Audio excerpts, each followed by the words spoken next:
ازيكم عاملين ايه؟ يا رب تكونوا بخير كده. النهارده ان شاء الله هنعمل بسكوت بمقادير بسيطه جدا جدا. هنا في الكبه بيضه، الفانيليا اللي بالبرتقال، معلقه سمنه واحده بس، معلقتين زيت بالظبط. يبقى هنا بيضايه، كيس الفانيليا على البرتقال، معلقه سمنه، معلقتين زيت، كله في الكبه، نص كوبايه سكر. بتهيألي ما فيش ابسط من كده مقادير. نضربهم في الكبه طلعوا بالشكل ده.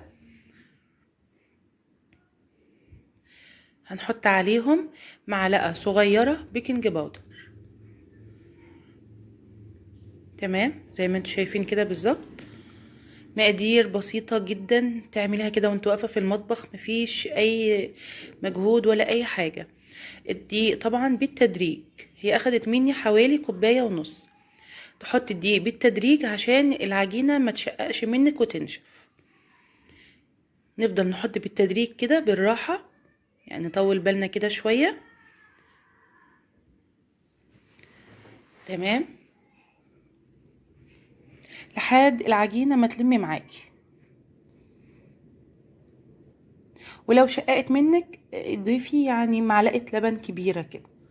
بس ان شاء الله لو مشيت على الخطوات دي مش هتشقق منك او تفرول منك خالص. بقت عجينة جميلة وطرية وحلوة جدا. نشكلها بقى باللي انت عايزاه اعمليه. انا عملت هنا بالبسطامة، وعملت الشكل التاني ده بغطا كده ازازة اهو. القطع تعمليها صغيرة خالص لان هي لسه هتفرش.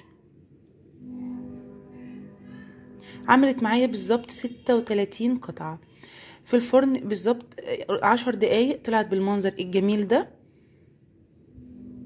بجد حلوة قوي قوي قوي، بتقرمش، وكفاية ان هي مقاديرها بسيطة. في يعني على طول كده بتعمليها بسرعة. جربوها وانا متأكدة ان شاء الله ان هي هتعجبكم. بجد الطعم جميل جدا جدا، بتدوب كده وبتقرمش وحلوة قوي قوي.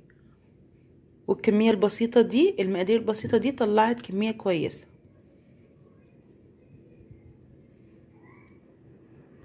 حلوة جدا، اتمنى ان انتوا تجربوها. مع السلامة.